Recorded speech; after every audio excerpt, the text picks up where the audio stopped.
Hello all. Wow, this is the 90th episode of the Audible Weed Walk. This is Nina welcoming you. It has been quite a journey for me and the book. In this episode, I share with you some history, some uniqueness about the book and the stories along the journey and over the last several years. So now that the new avatar of this book, which is the second edition, which suspiciously look like the old self, with some apparent differences, is going to be launched soon. If you are in Audible, Pondicherry, anywhere in the bioregion, then you can come to the launch. It will be on the 29th of August. I'll share the date and the tentative time here. You will also find the final announcement in my social media posts and in the postings of the Bharat Nivas, the Indian Pavilion, and I'm sure in our news and notes also. Where would you find the book after the 29th? I'll touch upon that as well. Now, let's do one exercise. I will give you a few moments, not a whole 1 minute, but maybe 30 seconds. Close your eyes and imagine yourself to be in a place wherever you want to be. If you really didn't have any worries of your, responsibility, finance, time, meeting, whatever have you, if you didn't have any of those pulling you, towards another direction, where would you like to be? Imagine yourself, close your eyes and imagine yourself to be in that place. Do that. I'll wait.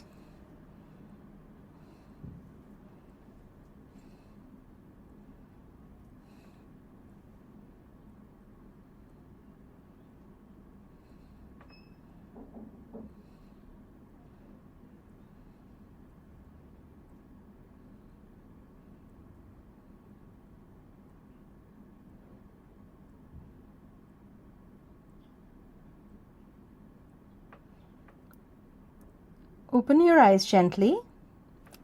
Now, if we were doing this exercise in person, I would have asked to, put up your hands and tell me how many of you have imagined yourself in a natural surrounding, out in the nature or somewhere in the veranda, on a balcony, looking at, the ocean or amongst the trees, in your garden. How many of you have imagined that as opposed to how many of you have imagined inside your meeting room or inside your workplace, in your car, or even inside your home, in your kitchen? Like, where have you imagined yourself? And in my experience, 99% of the time, whenever I have asked people in person to do this exercise, they have come up with a place that is either located in the nature where they found themselves in and surrounded by nature, or they are onlooking nature. They are in a place where they can say, see the ocean or look at a view which is in nature. So this actually is the core of my mission, to reconnect myself and other to nature. Reconnect because we are integrally connected to nature. Nature that relaxes, nourishes, and in a lot of ways protects us. Now that we got that clear, let me talk about the unique genre of the book. Do you realize that the edible wheat coloring book is in its own unique genre? The first edition of this book was the first coloring book in India. Educational coloring books in India are rare even now. Abroad, they are there, but those that are about plants, they are not very accurate. They are definitely not drawn to scale. And I have a feeling that in temperate climates, the diversity is low, and the reason to go too accurate is perhaps not necessary, except for things like, purslane or spurge are sometimes get confused.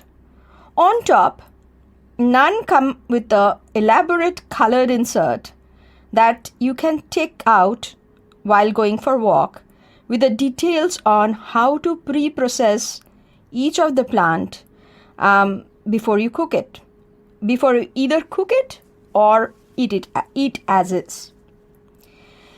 The book contains 40 plants, but if you read the insert carefully, especially this second edition, you will get to learn about a few more closely related ones. The fun is, these plants are not just found in Orville. They are found all over Tamil Nadu, they are found all over India, and all across the tropics in Africa, Asia, Australia, Central and South America, and in some warmer parts of the USA and Europe as well. In the summer, in the cooler climate, you will find some of them growing only seasonally. I'm amazed to see the beautiful Commelina in the gardens of my friend in France, and even now, some of them are, some in the US, I find them wondering whether when they find a black nightshade, whether it is really a deadly nightshade. So, black nightshade is also growing absolutely wildly there. Purslane or cocoyam or taro, sundakai or turkey berry, balloon vine or gangetic primrose, you should be able to find in most of these places, and at least seasonally. Honestly, you will not find another coloring book for adults which has so much of information which allows you to learn and to discover the nature around you at your own pace. That is very important, to be relaxed and learning in joy at your own pace. The book gives you all the information you need, if you need, when you need. That too, not in fine print and heavy bound. Those are some scary forms for some people. That you get the experience, the book, you'll get the experience of the book, which is made with handmade paper cover, hand-stitched, and no metal or plastic used. These are the added bonus. It is an artisanal book. That is, it is almost an art project, but it talks about science. And it's not a regular publication. It has its own disadvantage and drawbacks, of course. Not making it a mass production item increases the cost. Nobody quite knows in India where to place the book if it's a bookstore. Usually, as soon as it's a coloring book, it's placed amongst the children's book. Whereas, it's a coloring book for adults.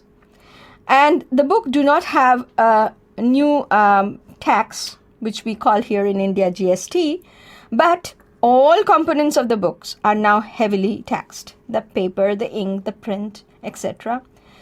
But the advantages are far more than all these disadvantages put together. Why coloring and why edible? A bit of history here. I'm always bad with direction. People who knows me are aware of this. And so it took me a while when I was trying to locate my first genetic class that I had signed up for as a graduate student. As I entered the mini auditorium-like class, I stood at the door to acclimatize my eyes and not to disturb others before, getting used to the light and finding myself a seat. The professor then he had already started, and he was referring to an art shop to go downtown and pick up a coloring book. A coloring book? Did I hear quite right? Is it the same genetic class? I was really in doubt. So I had actually gone out of the class to check the room number that I am in the right class, and this is the genetic class, because he was talking about art book. So actually, this was the first time I actually seen coloring book actually mainstreamed, because over the years, all growing up years in schools, you were discouraged to doodle, and I'm a compulsive doodlers in book and my exercise books. So over the years, I have trained myself not to doodle, and here is a serious class which is asking me to draw. So I was impressed. And of course, whether I follow the rest of the instruction or not, I promptly followed the instruction of going and finding this art store and finding the coloring book in question. Back in India, a few years later, I proposed, let's make a coloring book of plants and trees in Audible. There were not many takers, but this idea remained with me. So, because my core mission then and now is to reconnect people with nature. So, I proposed that I would make a coloring book and it would be like this. It will be more scientifically accurate. It would have a colored insert. But there was no example of that anywhere. So when I proposed, the publishers, which is who are located in Audible itself, Sire, they were wondering what actually am I proposing. They asked me to give an example, and I didn't have one. They asked me to show the drawings. I said drawings can only be done after the book, when the book is getting published, after getting the funding. So it was a leap of faith by them and definitely by me, by supporting this coloring book. And I truly believe the first edition of this book couldn't have been made anywhere else. And I must acknowledge the contribution of Sanjeev Agarwal, who kind of single-handedly said yes to this project. And over the years, after the book was printed and as the book was getting popular amongst many, like new gardeners, new permaculturists, and there were tiny little artisanal bookstore around the country, I would say niche bookstores, who were keeping this book.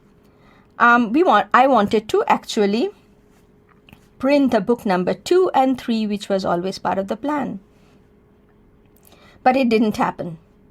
And Sanjeev was not there at that time.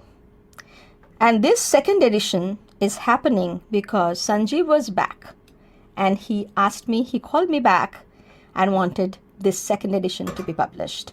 So I am ever so grateful for his contribution and his support. Unfortunately, he is not amongst us anymore. And this book will remain as a tribute to him. Now, why edible weeds? Well, weed is kind of a misnomer for all the wild plants around us. See, I decided, and it was my perception, that we in urban areas, when we relate to nature, we are not kind of anchored to nature. Like, for example, a tribal person is anchored to the forest that surrounds them. I had the opportunity as a rainforest ecologist to work in several areas of tribal areas, and have noticed it's not just what thing you eat, what plants you can utilize, what you can make a house with. The relation with nature is much more integral, much more at the core for their very being. And it is very special. And I wish everybody had that connection. In a way, I found that we so easily, say, let's clear that area. Let's, in deciding between, say, whether to make a mall or whether to make make a road or, keep a certain forest, we often choose that for the sake of development or for the sake of people. Let's choose development which is not the nature. And I feel that if people were all connected or reconnected with nature, perhaps the decision will be slightly different. It's not about keeping all greens intact or all natural area as is. It's impossible, right? But, it will be a little more weighted decision, which sometimes I feel that we do not take. So how do we connect to nature, connect to the wild on a regular basis. What is the representation of the wilderness around? People will in Delhi have the Aravallis, and the people in say in Bombay they have the Pabai. But there are actually anywhere in rural or urban, anywhere in the world, you cannot find a place which doesn't have the weeds growing. Weeds are the wild plants that we often do not know the names of. So they are the closest representation of the wilderness around us. And by connecting to the weeds, by connecting to these wild plants, uncultivated, growing on their own, we connect to nature in our own ways. And what better way to connect than eating? So it's kind of imbibing that nature, right? Making it physical. You're kind of being that weed in some ways. It has another advantage. The weeds are the best indicators of climate change. The best now, because there are, you can probably see algae, you can probably see other protozoas, which are reacting much faster to climate change. But we, on a regular basis, if we are trained enough to put our attention to the plants growing in our surrounding, we will notice them first. How many of us are actually looking at algae? How many of us are looking at even smaller organisms? So for the organisms that we actually get to see on a regular basis, weeds are excellent indicators of climate change, which means if I know what weeds are growing around me, and I know their uses, and I know their benefits. By the way, all plants are medicinal, only some are edible. And if we recognize them for what they are, then we are good, because we can be flexible and adapt ourselves to the changing climate, to the less rain, to the drought condition, and to the different plants that is growing in responding to that. So that's a huge advantage of wild plants. And because they are wild, because they are toughies, they also have nutrients and micronutrients that are unparalleled. And micronutrients is one thing, and this I have discovered over the years that I have been, doing, working on edible weeds, that micronutrients deficiency can happen irrespective of your economic status. Like you can be very rich, eating very well, and yet be micronutrient deficient. And you can see that, you can make that out because the bottles of, calciums and multivitamins that you see on the racks, this kind of indicative of that some people are needing that. A lot of people are needing that. Actually, 3 billion people across the world are micronutrient deficient. And weeds, or these wild plants that is growing around us, those which are edible, those which are growing in clean enough condition that you can forage and eat, are absolutely excellent sources of these micronutrients. Micronutrients that are sourced naturally have an added advantage that the body assimilates whatever they need, and the rest kind of goes away. And the body is able to excrete that. Often this doesn't happen when you're taking pills. Somehow if it is too much, the body doesn't know where to deposit it, and sometimes they deposit in as form of stones.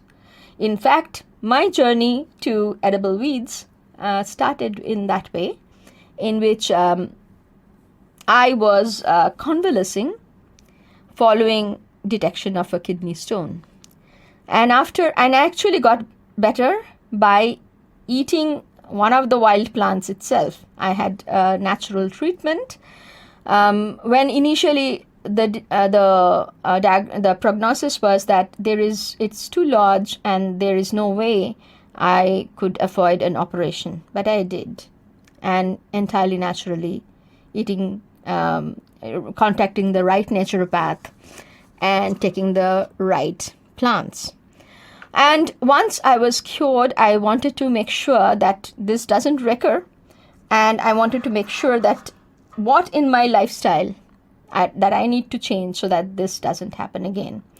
And it was, we had to go back into what I was doing and what might have been eating and what had been my lifestyle. And turned out to be, while I was abroad, I was taking calcium tablet on recommendation. That is, calcium vitamin D tablet that is recommended to almost like everybody. And I was not very good at it. Like, I was not very obedient taker. So I would take for some times and then I would stop.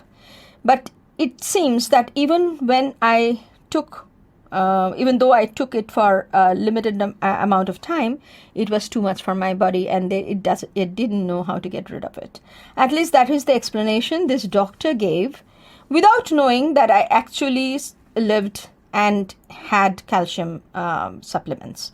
In fact, one of the options that he was giving, that were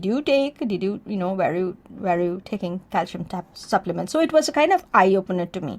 So wild plants, edible weeds, if you incorporate in your food, is an excellent way to avoid that. Now, edible weed coloring book for adults and people of all ages. It is this particular one, the second edition, have some changes and have some additions. And what you'll do is, once you are done coloring and you're wondering whether what the size of the plants would be, you can make out the scale and figure out how small or large the plant would be. And at some point, I'm sure that it will draw in you, even if that's not your initial intention, that you will take the book and would like to see if they are growing around you. So whenever you're going for a walk, whenever you're going out, take the colored insert outside and try to identify. Eventually, you will see that you can identify some of them like the back of your hand. Some of the books which are some of the plants that are in the book, and all the plants in the book are edible. So when you know at least 5 edible plants, you know by heart that you don't need to see the flower, you don't need to see too much, but you know that it is that particular plant. You have the full confidence. Then you start eating. And in order to build up that confidence, you can join edible weed walks wherever you are. You can look at social media posts on it. You can read about it. There are several other ways to enhance your learning. But even if you don't do any of this, eventually you will know. Because if you keep on practicing in whatever resource you have, if you just have the book and keep on practicing, you will know. I have friends here who have now become friends, who have come for my walk and had a book and entirely knows all the 40 plants in the book by heart, by just practicing it by themselves. So once you have that, and you know the plant, now you're ready to cook it. But before cooking, what is most important part, which this book gives you, is how to pre-process so that it is safe for eating. Once you have pre-processed, you can cook it in any way you want. You can put Indian traditional spice, or you can cook it in Asian way, African way, Mexican, Italian. The possibilities are endless. So actually today, Facebook reminded me of a recipe card I had shared during the lockdown. There was immense interest in the community how to gather and pre-process for safety and cook and eat wild greens from the backyard or pot in the balcony at that time. One thing we noticed that there were plenty of curry leaf sprouts growing as weeds everywhere. What can be made with that other than, of course, it's a favorite, it's a very flavoring, tempering agent. It is also made into a lovely podi. Podi refers to the spiced powder which can be eaten with rice, idli, dosa, mixed with a little bit of ghee. But then it occurred, we could try to make a pesto, like a paste to eat with pasta. Try it. It is actually awesome. It's awesome only when you are not expecting to smell basil and to have the same texture. It is a separate, different texture, obviously different smell, but it's actually very good. I'll share the recipe card in my Insta and Facebook. Have a look. So about the launch, on 29th, The launch will be at Bharat Nivas. What we will have there is inaugural talk. Inauguration by Deepthi Tiwari. I'm really, really grateful that she has agreed to do that. It's an honor that it is she who is going to inaugurate the book. And following that, there'll be a few finger foods or hors d'oeuvres. They would be made, at least some of it will be made with weeds. So you'll get to taste some of the weeds. You got to get to experience the weed in a slightly different way. And I'm not going to give away everything. So try to come, and we will try to photo document if you cannot come. And on that day, and I will try to make it for a few months after that. If you are purchasing directly the book, then we will have a very special discount. So I'll announce all that later, and I wish that all of you this time who are waiting for this book for a long time, couldn't get it because it was out of print, will now be able to quickly get your copy and do the practice, go out and look for the weeds, and write to me at edibleweeds@gmail.com. What has been your discovery, what you have made, how you have cooked, what is your experience with that? I would love to hear that. So I will see you next week. Until then, stay well and stay safe.